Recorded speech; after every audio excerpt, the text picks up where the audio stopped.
साक्षात रत्नेश्वर महाराज म्हणजे साक्षात महादेवाचं इथं सान्निध्य, इथं वास्तव्य आहे. इथला इतिहास असा आहे की जेव्हा श्रीराम प्रभू इथे वनवासात आलेले होते, तेव्हा वनवासात आलेले असताना त्यांचा मुक्काम या रामपूर या गावामध्ये झाला. तर असं श्रीराम प्रभूंना जेव्हा ते दिसलं की गाय इथं येत आहे आणि दुधाचा पाना 3 वेळेस सोडत आहे दिवसातून, तेव्हा त्यांनाही जरा आश्चर्य असल्यासारखं किंवा या मातीच्या ढिगाऱ्याखाली काहीतरी चमत्कार असल्यासारखा अनुभव झाला.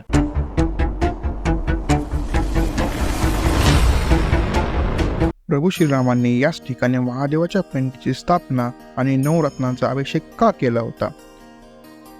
या घटनेमागे केवळ श्रद्धा नाही, तर एक खोल इतिहास आणि एक अतिशय सुंदर कथा दडलेली आहे. परभणी जिल्ह्यातील पाथरी तालुक्यातील श्री क्षेत्र रत्नेश्वर महादेव मंदिर रामपुरी येथे आज भक्त असे सांगतात की येथे देवाचे चमत्कार प्रत्यक्ष डोळ्यांनी पाहायला मिळतात. हे चमत्कार नेमके काय आहेत आणि कसे घडतात? नमस्कार मित्रांनो, स्टोरीवाला मराठी यूट्यूब चॅनलमध्ये तुमचं पुन्हा एकदा स्वागत करतो.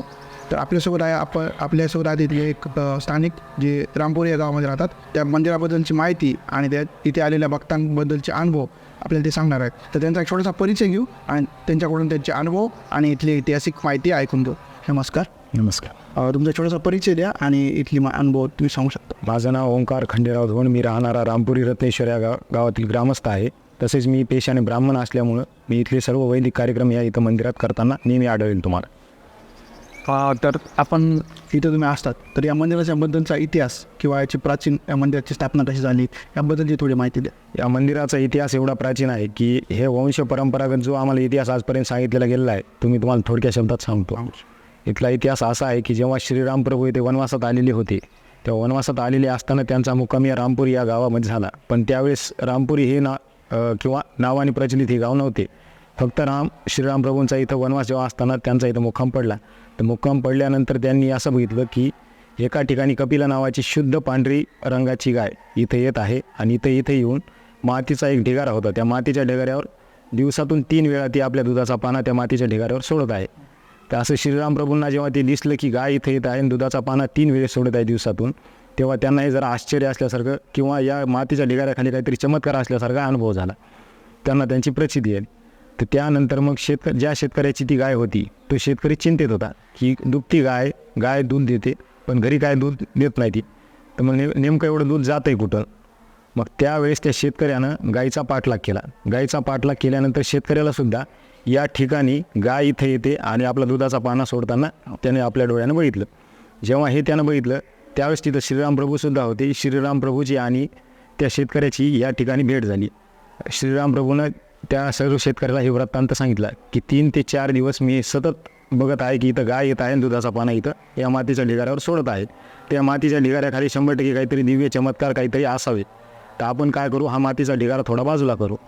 तर श्रीराम प्रभूंनी मग यावर एक आयडिया, एक कल्पना केली की जेवढं आपलं खनन काम आहे, खनन कामाचं सर्व साहित्य त्या दोघांनी हातात घेतलं, शेतकऱ्यांनी आणि रामाने, आणि इथं खनन करायला सुरुवात केली. जेव्हा खनन करायला सुरुवात केली तेव्हा मातीचा भरपूर ढिगारा त्यांनी बाजूला केला. पण बाजूला केल्यानंतर मग जसा तो मातीचा ढिगारा खाली जात होता तशी त्याची हाईटसुद्धा कमी होत होती आणि ह्यांचं बळ वाढत होतं. तेव्हा कुदळीचा एक वार, इथं जे शिवलिंग त्यावेळेस जमिनीखाली दडून बसलेलं होतं त्या शिवलिंगावर वार झाला आणि त्यातून सर्व रक्त बाहेर पडू लागलं. तर हा एक आश्चर्य, खूप मोठं आश्चर्य होता की एक तर जिवंत व्यक्ती किंवा खाली आपण काही असं धरू शकतो जे जिवंत आहे, ज्यातून रक्ताचा स्त्राव होत असतो.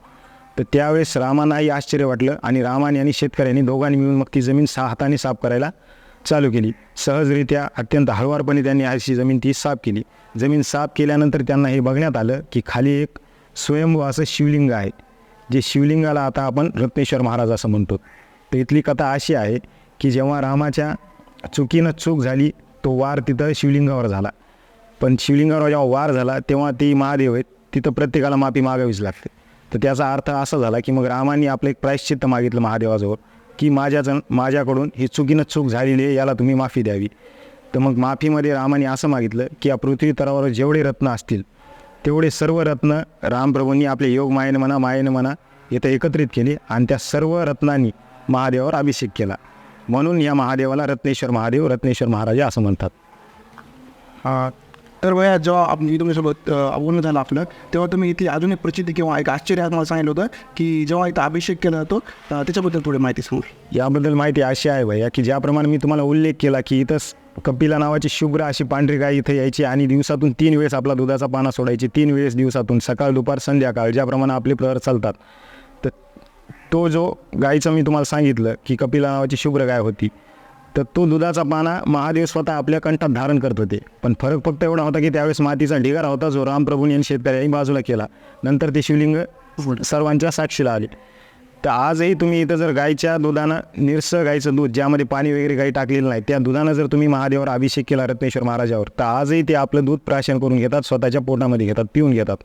जर आपण दूध पुड्याचं दूध आणलं किंवा म्हशीचं दूध आणलं तर ते प्रोसेस दूध असतं, ते दूध सर्व वरून निघून जातं. महादेव महाराज घेत नाहीत त्यामध्ये. आणि भैया अजून एक तुम्ही जेव्हा माहिती सांगताना सांगितली होती गोष्ट की या नदीला पाणी असू ना असू, पण इथं महादेवाच्या जे पूर्ण आजूबाजूच्या परिसरात किंवा जे कंठाच्या बाजूला पाणी इथं असतं, त्याबद्दल थोडीशी माहिती सांगा. ही जी तुम्हाला समोर नदी दिसते ही साक्षात गोदावरी माता आहे. तर ही वरून आलेली आहे नाशिक त्र्यंबकवरून, आणि ही खाली जाते गंगाखेड नांदेड या थ्रू ती खाली निघून जाते. तर ही पश्चिम वाहिनी गंगा आहे. ही तुम्हाला दुसरीकडे पूर्वेला दिसेल, काही दिसेल, पण ही तर पश्चिम वाहिनी झालेली आहे. तर या नदीमध्ये पाण्याचा एक थेंब असो वा नसो, कोणताही ऋतू असो, सर्व गंगा जरी आटलेली असेल, त्यामध्ये पाण्याचा थेंब नसेल, तरी महादेवाच्या कंठामध्ये जे तुम्हाला पाणी दिसेल ते 12 महिने 24 तास अखंड पाणी असतं. तिथं कधीच पाण्याचा कमतरता वगैरे किंवा पाण्याचं पातळी कधीच कमी होऊ शकत नाही. अशी इथली रत्नेश्वराची लीला आहे. तर इथल्या परिसरात दर्शन घेताना, इथं आल्यानंतर मंदिरात दर्शन घेताना आम्हाला भरपूर काही गोष्टी अशा श्रद्धेच्या गोष्टी खूप आढळल्या आणि आम्हाला इथं खूप पॉझिटिव्ह एनर्जी म्हणजे जाणवली. तर तसंच इथल्या पिंडीचं दर्शन घेताना इथे एक नाभी या प्रकार किंवा इथं जी माहिती लिहिली त्याच्यात दिलेलं आहे, तर त्याच्याबद्दल काही तुम्ही माहिती सांगू शकता? त्याबद्दल नक्कीच माहिती मी तुम्हाला खूप मोठी सांगू शकतो भैया. पण तुम्ही ज्याप्रमाणे म्हणले ना की मला इथं पॉझिटिव्ह एक ऑरा किंवा मला पॉझिटिव्हिटी इथे आढळली, तर याप्रमाणे मी बोलू शकतो की इथं साक्षात रत्नेश्वर महाराज म्हणजे साक्षात महादेवाचं इथं सान्निध्य, इथं वास्तव्य आहे. तर तुम्ही पिंडीचं ज्याप्रमाणे मला वैशिष्ट्य विचारलं, जेव्हा तुम्ही ही पिंड बघताल महादेवाचे शिवलिंग, तर ही स्वयंभू महादेवाची शिवलिंग पिंड आहे. स्वयंभूचा अर्थ असा असतो की स्वयमिती भुवती, म्हणजे जो साक्षात इथं पहिलेपासून बसून आहे किंवा वास्तव्यास आहे.